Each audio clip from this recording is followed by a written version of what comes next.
A Dream in Red Mansions. Translated by Paul McCoard and Yuting. Chapter 4. A Case of Murder. Rising early the next day, the girls paid their morning respects to Lady Matriarch before they went over to Lady Crown's. They found her hidden in the back with Phoenix, deep in discussion over a letter which had just arrived at Glory Mansion. Ruby and the girls told Bijou, who knew nothing of the matter under discussion, that the letter was sent by Lady Crown's elder brother, Soar Crown. It was regarding Cobra Snow, the son of their aunt, Mrs. Snow, who was the younger sister to Lady Crown and Soar Crown. It seemed that Cobra Snow, relying on wealth and family influence to protect him, had killed another man. The case was currently under investigation. Their uncle Soar Crown had been informed of it, and as such had sent the letter to Glory Mansion to suggest they should invite Cobra to Petria. As Lady Crown was obviously preoccupied with this matter, the girls went off to call on Morale. Morale's husband Pillar had died young, but not without an heir. They had a son called Cedar, who was now just 5 years old and had already begun school for arduous study. Morale was the daughter of a distinguished official. Her father, Natural Principal, had been the Minister of Education. Before Natural's time, all members of his clan, including the women, had been given a first-class education. But when he became head of the family, he founded his educational policy for girls on the old maxim, "A woman is born with talent. The real talent is her virtue." So after Morale was born, he didn't encourage her earnestly to engage in serious study. She was given books like Lives of Noble Women and such to read and reference. Meanwhile, what he felt to be mainly womanly duties were sewing, embroidery, and the like, which would make the household productive. Because of this upbringing, Morale, being a young widow, had learned to shut out anything that did not concern her. Despite living in a wealthy family, her heart was completely apathetic. Besides raising her son and serving her parent-in-laws, she spent the rest of her time accompanying the young girls' embroidery or reading books. Bijou, with such gentle companions to console, though a stranger and far from home, soon had nothing to worry about apart from her old father. While Bijou was settling down in her new life at Glory Mansion, her teacher, Swank, was beginning his new position. No sooner had he arrived at his new post than a case involving manslaughter was brought before him. Two parties were fighting over the purchase of a slave girl. With neither willing to concede to the other, there was an altercation and one party had been wounded and subsequently died from the injuries. After reading the charges in the case, Swank summoned the plaintiff to give his testimony. "The murdered man was my master, Your Honor. He did not realize at the time that the girl he purchased had been kidnapped as a little girl by the man who was selling her. My master paid him in advance and arranged to receive the girl into his house 3 days later, as he believed that the third day was lucky. The kidnapper pocketed my master's money, then quietly went off and sold her again to the Snow family. When we found out, we went to seize the kidnapper and tried to collect the girl from the hands of Snow. But unfortunately, this Cobra from the Snow family turned out to be a powerful local boss, who clearly thought that by using money and influence, they could get away with anything. The son of the Snows sent a crowd of his henchmen on my young master and beat him so badly that he died. Cobra Snow and his henchmen have disappeared without a trace, leaving only a few retainers who were not involved in the crime. It's been a year since I first brought this forward, but no one has done anything to help me. I beseech Your Honor to arrest the criminals and to uphold the course of justice." "This is monstrous!" yelled Swank in a towering rage. "Am I to understand that a man can be beaten to death and the murderer walk off scot-free?" He took up a warrant and was about to sign it to compel Snow to come to court, when he noticed one of the ushers signaling to him with his eyes not to issue the warrant. Hesitating, he set the warrant papers down and adjourned to his private chambers, dismissing everyone except the usher, whom he ordered to remain behind in attendance. When they were alone, the usher came forward with a broad smile on his face. "Your Honor has gone a long way up in the world during these past 12 years. I don't expect you to remember me." "Your face is somewhat familiar," said Swank, "but for the moment I just can't place it." The usher smiled again. "Your Honor can't have forgotten the place you started from. Don't you remember anything about our times in Mugger Temple?" With a start of recognition, Swank took a shock of remembrance. The usher had been an initiate monk in the temple where he once lodged. Finding himself homeless after the fire and thinking that a post in a court was a better way of earning a living, this young monk, being thoroughly sick of the rigors of monastic life, had taken advantage of his youth to grow his hair again, and obtained himself a post as an usher. "So you are an old acquaintance. I just didn't recognize you with hair," said Swank, laughing and grasping him warmly by the hand, and urging him to sit down for a chat. But the usher was too afraid to sit. "Come on," coaxed Swank. "A friend in need is a friend indeed. This is a private room. How can we have a comfortable talk if you don't sit down?" The usher permitted himself only to rest sideways on the edge of a chair. "Tell me," said Swank, getting to the point, "why did you stop me from issuing that warrant?" "You are new to this post, Your Honor. Weren't you provided with the previous magistrate's life amulet?" "What is the magistrate's life amulet?" Swank inquired curiously. "Every official carries a private list with the names of all the richest, most influential people in his area. If you were ever to run up against one of them unknowingly, not only your job, but even your life might be in danger. That's why it's called Life Amulet. Now take this Cobra Snow you were dealing with just now. Your Honor couldn't possibly convict him. Why do you think this case has remained unsettled for so long when it's obviously a clear-cut case? The reason is simply that none of your predecessors dared touch it because of the unpleasantness it would cause them." As he was speaking, he fished a copy of the magistrate's life amulet from his pocket and handed it to Swank to read. It went something like this. "False's wealth isn't forged, horses trample on the gold. Million square feet of land, block still finds it far too crowded. God desires the priceless jade, so invite the crown to lend. Thick snow on the ground, treating treasure like some mud." "These 4 families are the most powerful moguls," the usher said in answer to the question that Swank was about to ask. "They are all closely connected with each other. A loss for one is a loss for all. The Snow who has been charged with manslaughter is the Thick Snow. Not only can he count on the support of the other 3 families, he also has numerous families and connections all over the country. Now, who are you going to arrest?" the usher concluded with a slight smirk. "So, they are considered untouchable," said Swank with an uneasy laugh. "But how am I going to settle this case? I assume you know perfectly well where the criminal is hiding." "I wouldn't deceive Your Honor," replied the usher with a grin, "for not only do I know where the criminal has gone, but I also know who the kidnapper is, the kidnapped girl's identity, and all about the man who was killed. The man who was killed was a poor squire's son called Woe. He was the only child who lived off the income of a very small estate after his parents died. At the age of 18 or 19, he was confirmed to be homoerotic, and absolutely had no interest in girls. Most would say then this entire affair was fated, because no sooner had he set eyes on this girl than he fell in love with her and swore he would never have anything more to do with boys, nor ever have any other woman but her. That was the real reason for waiting 3 days before she came to him. He wanted it to seem more like a wedding and less like a sale. What he didn't foresee was that the kidnapper would use this interval to resell the girl behind his back to Cobra Snow, hoping to pocket double earnings before fleeing.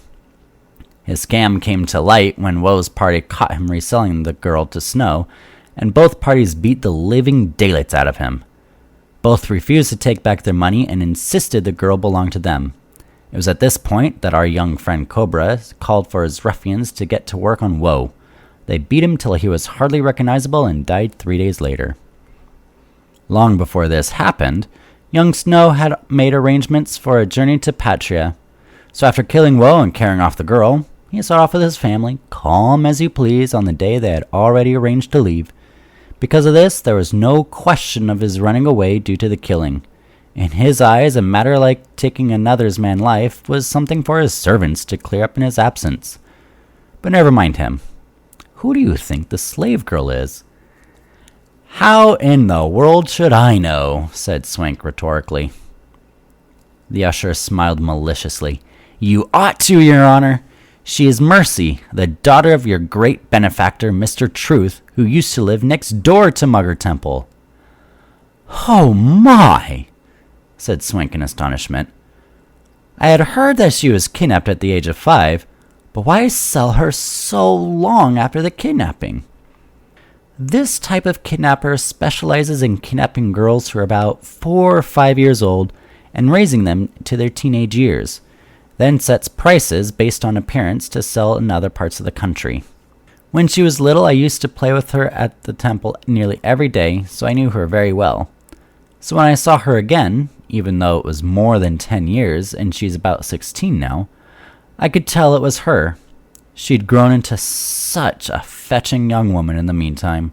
However, her features remained, and to confirm it, there was a tiny red birthmark right in the middle of her brow, which I remembered vividly. By coincidence, the kidnapper had rented one of the rooms in my house. One day when he was out, I asked about her origin. As maltreatment is very common to slaves like her, she was too scared of being beaten to tell me anything, but kept insisting that the kidnapper was her father. She persisted in saying that he was selling her because he had no money to pay his debts. I kept on at her, coaxing and persuading, and in the end she broke down and cried. Said she didn't remember anything about her childhood, but there's no doubt in my mind it's her. The day young Woe met her and paid out the money for her, the kidnapper got drunk. Finally, she opened up a bit. She was feeling very relieved. She said, "Today, I think my ordeals are at last coming to an end." But later, when she heard the sale wouldn't be complete for another 3 days, she began to look worried again. I felt truly sorry for her. Thus, I sent my wife in to encourage her while the kidnapper was out. My wife said to her, "Mr. Woe's insistence on waiting 3 days shows that he doesn't intend to treat you like a servant.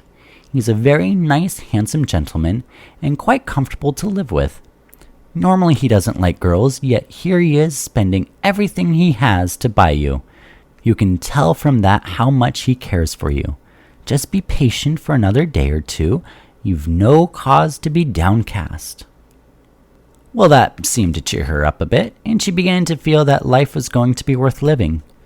But only the day after that, she was sold to Cobra Snow. Now, if it had been anyone else, it wouldn't have mattered so much, but this young Snow, whose nickname is the Twit King, is the world's most bad-tempered thug. Having spent money like water buying the girl, only to find that she wasn't willing, he beat her until she was half-conscious and dragged her off. Whether she's dead or alive now, I have no idea. Swank sighed sympathetically. Their meeting might be an atonement of some predestination. Otherwise, how is one to account for Woe's sudden affection for that particular girl? And Mercy, after all those years of ill treatment of her kidnapper, suddenly sees a door to freedom and happiness opening in front of her, only to have it slammed in her face and condemned to an even more miserable life. But anyway, let's consider how this case is to be settled. Your Honor used to be decisive enough in the old days, said the usher with a sarcastic smile. What has become of your old resolution today? Now, I was told that your promotion to this post was due to the combined influences of the Falses and the Crowns. Cobra Snow is related to the Falses by marriage. Why not adapt to the circumstances in your handling of this case? Make a virtue of necessity by doing them a favor, which will put you in good standing next time you see them. What you say is indeed correct, agreed Swank, but there is, after all, a human life involved in this case. I've only just been restored to office by an act of imperial clemency. I simply cannot bring myself to corrupt justice for private ends when I should be doing my utmost to show my gratitude. The usher smiled coldly. What your Honor says, no doubt, is in general principle, but they won't work anymore. Not with the way things are in the world nowadays. Haven't you heard the old saying, "The man of wise spirit trims his sails to the wind"? If you were to act on your words, you would probably put your own life in danger. I would think very carefully before doing anything if I were you. Swink lowered his head in thought. After a very long pause, he asked, "What do you think I ought to do?" "I've already thought of a good solution," said the usher without hesitation. "When you open court tomorrow, you should make a great display of authority. Send out writs, issue warrants for arrest, and so forth. You won't, of course, be able to arrest the culprits, and the plaintiff will certainly not allow the matter to rest there. So what you do then is to arrest some of Snow's family in the area and servants for a court hearing. In the meantime, I will work with them on the side and arrange for them to report that Cobra Snow has died of sudden unknown disease. This can be supported by affidavits of the whole Snow clan and the people living in the neighborhood. Then I'll secretly instruct the kidnapper to make a full confession in a hearing to convict him as the main culprit of this murder case. Thus, the public will naturally have no suspicions. At the end, you just award the Woe household compensation to cover funeral expenses and so on. Since the Snows are rolling in money, you can say any number you like. $500,000 or half of that, it doesn't matter. There's no one of any importance on the Woe side, and in any case, they're only in this for the money. So once they've got the compensation, they shouldn't give you any further trouble. What about that for a plan, Your Honor? You just think it over. Swank laughed. Let me mull it over a little longer. The main thing is to figure out how to stop people talking about this permanently. And with this, the two men concluded their discussion. At the next day's court session, a group of well-known associates of Cobra were brought in and subjected to careful questioning. It came out, as the usher had said, that the Woes were few in number and had brought this action solely in the hopes of gaining compensation. However, because of the arrogance of the Snows, they refused to pay a penny. The case had been brought to a stalemate. Through a liberal bending of the law to suit the circumstances, Swink managed to arrive at a judgment whereby the plaintiffs received substantial compensation and went off well satisfied.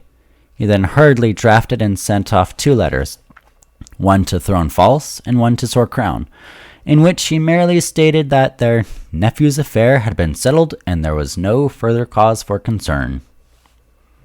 Fearful that the usher, who was previously an initiate monk at Mugger Temple, might leak information about his scandals back when he was an impoverished scholar, Swank for some time went about uneasily restless.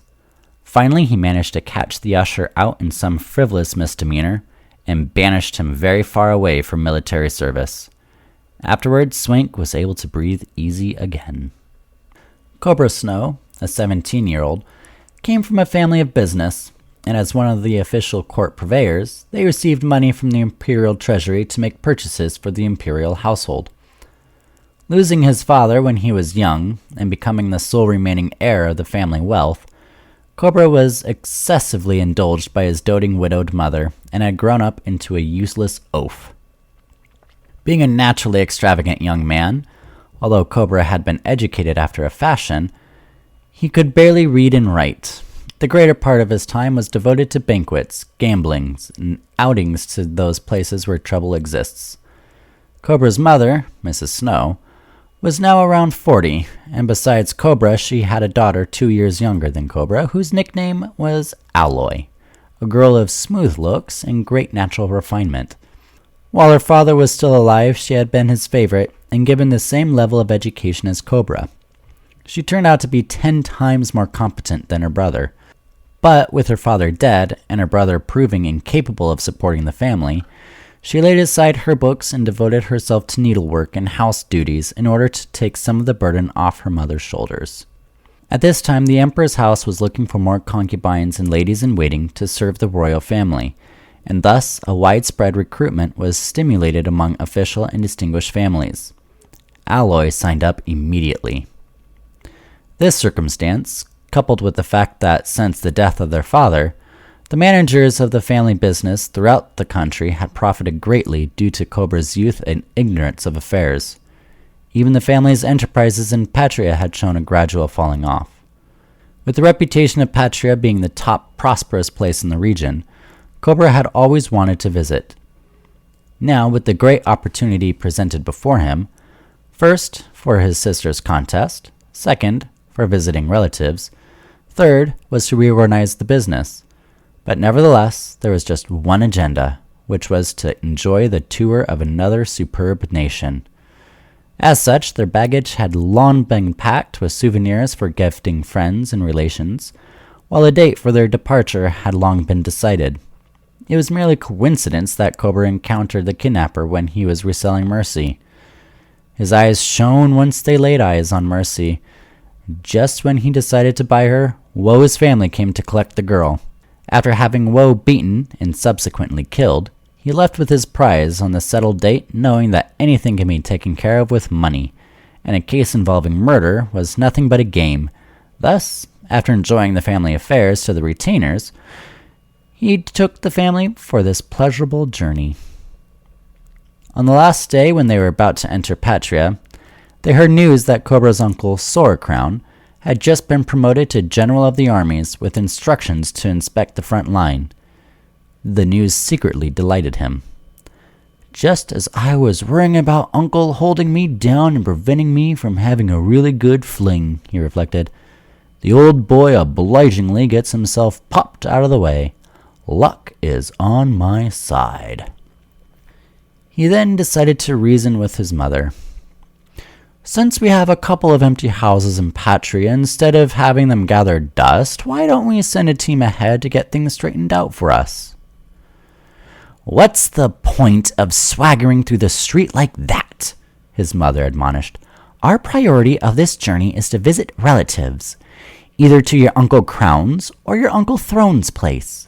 The houses of both families are extremely cost-efficient. We should try to stay at one of these places before even thinking of tidying our own. But Uncle Crown has just been promoted and assigned to the front line, Cobra protested. The family will all be making frantic preparations for him to go. What sort of stupid idiots would we look like if we came barreling along with all of our bags just at the very moment when he needs to leave? Suppose your Uncle Crown has been promoted to another place, said his mother crossly. There is still your Uncle Throne. Besides, Uncle Crown and Auntie Crown for years have been sending us letters inviting us to come for a visit. Now that we are here, even though Uncle Crown is busy getting ready to go, Auntie Crown will be only too glad to have us. I'm sure my sister would be most offended if we were going to go rushing off to get our own house ready. Mrs. Snow stared intently at Cobra, eyes boring into him like hot nails into soft wood. I know perfectly well what's on your mind. You think that if we stay with your uncle or aunt, you will be too restricted rather than living in your own place to run amok freely.